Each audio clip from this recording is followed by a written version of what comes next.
ये सारे अंधे मिलके लीडरशिप चाह रहे हैं, हमको झूठा करार दिया है। एक आदमी पूरे मेरे क्षेत्र में, क्या जिले में, तिरहुत में, चारों जिला में बता दे कि मैंने एक लाइन कभी झूठ बोला हो कभी किसी चीज के बारे में। लेकिन मकसद उनका ये नहीं है, मकसद है कि किसी न किसी तरह देवेश चंद्र ठाकुर को रोका जाए। भैया नेता रोकेगा कि आप रोकेंगे? आप हैं कौन?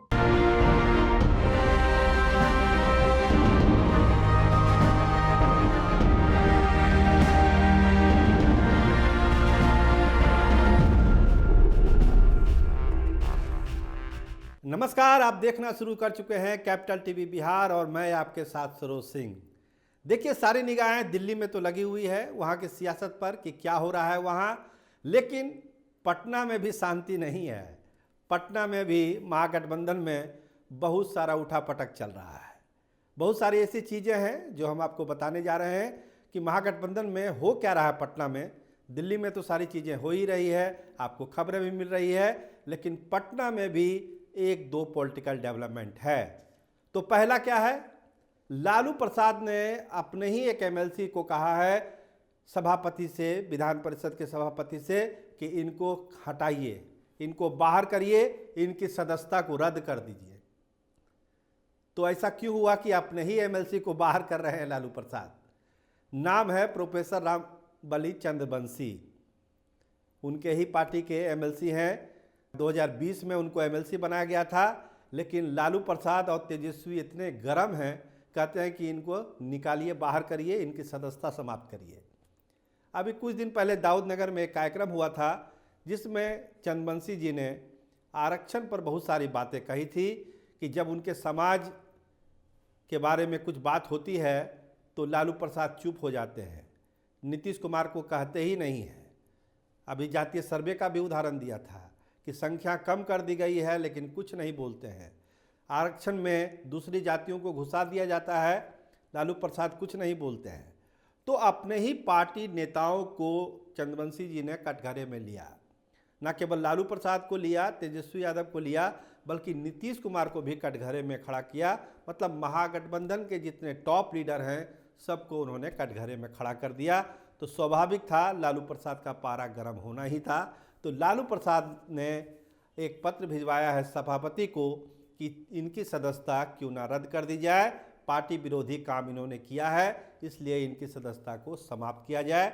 अभी कोई प्रॉपर नोटिस नहीं मिला है चंद्रवंशी जी को, लेकिन जल्द ही उनको नोटिस भी मिलने वाला है।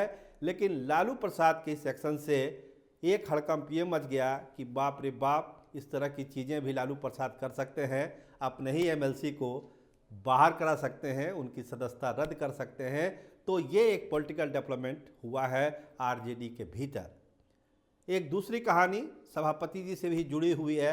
वहाँ तो फरियाद किया गया है, लेकिन यहाँ पे सभापति जी खुद कह रहे हैं कि मैं अगर सीतामढ़ी में घूम रहा हूँ चुनाव के लिए तो हमको सारे टॉप लीडर जो महागठबंधन के हैं उनकी सहमति है। लालू प्रसाद जी की भी सहमति है, तेजस्वी यादव की भी सहमति है, नीतीश कुमार की भी सहमति है और ललन बाबू की भी सहमति है, तब मैं सीतामढ़ी में घूम रहा हूँ। जबकि कुछ अंधे लोग चाहते हैं लीडरशिप लेना, जो संभव नहीं है। कहते हैं कि हमारे खिलाफ दुष्प्रचार किया जा रहा है कि देवेश बाबू झूठ बोल रहे हैं, भ्रम फैला रहे हैं। मैंने अपने जीवन में कभी भ्रम नहीं फैलाया, झूठ नहीं बोला। 70 साल मेरी उम्र है, मैं क्या झूठ बोलूँगा, मैं तो अपने अनुभव को जी रहा हूँ। जिनको भरोसा नहीं है जाके पटना में पूछ लें चारों नेताओं से कि देवेश चंद्र ठाकुर को क्या निर्देश दिया गया है। अर्जुन राय के बारे में कहा उन्होंने कि जो 2.5 लाख वोट से हार गए हैं वो क्या बात करेंगे। जिन पर हत्या का मुकदमा चल रहा है, पूर्व जिलाध्यक्ष के बारे में उन्होंने कहा, राणा रणधीर के बारे में, वो क्या बात करेंगे, भ्रम ही फैलाएंगे। तो बहुत सारी बातें कही सभापति जी ने, देवेश चंद्र ठाकुर जी ने। तो आप खुद सुनिए कितने गर्म हैं देवेश चंद्र ठाकुर। लेकिन इन दोनों डेवलपमेंट से लगता है कि अभी तो सीट शेयरिंग भी नहीं हुई, तो सीटों को लेकर महागठबंधन में किस तरह का घमासान मचा हुआ है और अपने ही एमएलसी को बाहर निकलवाने की कोशिश में लालू प्रसाद जिस तरह से अड़े हैं, लगता है कि अब महागठबंधन के भीतर बहुत सारी चीज़ें, बहुत सारी पॉलिटिकल डेवलपमेंट होने वाली है। आप देखते रहिए कैपिटल बिहार, लेकिन ज़रूर देखिए कि देवेश चंद्र ठाकुर कितने गर्म हैं अर्जुन राय पर और राणा रणधीर पर। ये सारे अंधे मिलके लीडरशिप चाह रहे हैं। भाई हो जाए, पार्टी से आधा तुमको आपको कर देता। अब तो मैं नहीं तो स्वीकार करूंगा जो तुमने अगर हमारी बदनाम हमको झूठा करार दिया है। एक आदमी पूरे मेरे क्षेत्र में, क्या जिले में, तिरहुत में, चारों जिला में बता दे कि मैंने एक लाइन कभी झूठ बोला हो कभी किसी चीज के बारे में, पॉलिटिकल नहीं, पर्सनल भी, कभी भी किसी को जो मुझसे होने वाला काम है तुरंत हाँ बोलता हूं, प्रयास करता हूं, नहीं होने वाला है मुंह पर बता देता हूं मुझसे नहीं हो, ये मेरी आदत ही नहीं। लेकिन अब ये कहते हैं कि साहब हम झूठ बोल रहे हैं, हम स्वघोषित हैं।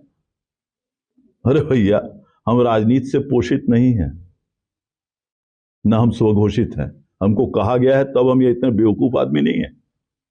70 साल के हम हो गए, मेरी उम्र हो गई 70 की, हम कुछ अनुभव लेके जीते हैं। इसलिए इनको मैं एकदम खुले आम चुनौती देता हूं कि चले मेरे साथ।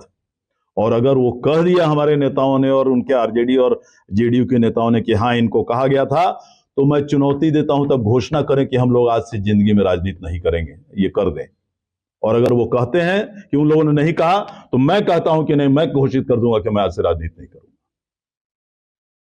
इतनी बड़ी बात, अगर झूठ बोलना है तो मैं कहूंगा, मेरे नेताओं का नाम लेके कहूंगा, और महागठबंधन के नेताओं लगे मैं कहूंगा कि हाँ मुझे कहा गया है, ये मैं झूठ बोलूंगा। खुलेआम मैं चुनौती देता हूं, चलें।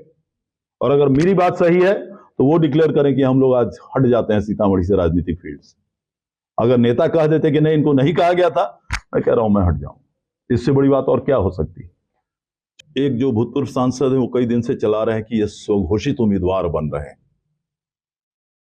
और दूसरे सज्जन जिनका मैंने जिक्र किया जो अध्यक्ष थे, उन्होंने कहा कि साहब, वो जिला अध्यक्ष थे, जिम्मेदार पद पर थे, उन्होंने कहा कि ये पारंपरिक सीट पिछड़ों की है, पिछड़ों की बनती है। अब स्वघोषित उम्मीदवार, और ये सारे लोग पटना में भी कई दल के कई नेताओं के यहाँ गए हैं और कह रहे हैं कि साहब वो, और उन्होंने छापा कि वो सब जगह कहते फिर रहे हैं कि साहब मुझे पार्टी के नेतृत्व ने, गठबंधन के नेतृत्व ने हरी झंडी दे दी है लोकसभा के चुनाव की उम्मीदवारी की, और ये गलत है, ऐसा उनका कहना है। उनको कोई हरी झंडी नहीं मिली है और वो खुद घूम रहे हैं वगैरह वगैरह वगैरह, और उसी के आड़ में वो राजनीतिक बातें और राजनीतिक भ्रम फैला रहे हैं। तो हमारे जो समर्थक हैं, मेरे स्थिति पर उसमें कहीं कोई उनकी बातों से एक नया पैसा का फर्क नहीं है। फिर भी अगर हमारे लोग कहीं हैं तो उनके पास सही बात चली जानी चाहिए, और ये लोग जो कह रहे हैं उनके पास भी, उनको भी जरा सच्चाई में बता दूं क्या है। हकीकत ये है कि चारों लोगों ने, आदरणीय नीतीश कुमार जी ने जो हमारे सर्वमान्य नेता हैं, आदरणीय राष्ट्रीय अध्यक्ष राजीव रंजन सिंह उर्फ ललन सिंह जी ने, आदरणीय लालू प्रसाद यादव जी ने, और आदरणीय उप मुख्यमंत्री तेजस्वी यादव जी ने, चारों ने स्वयं मुझे कहा है कि आपको जाके इस बार चुनाव लड़ना है, आप जाके तैयारी करें।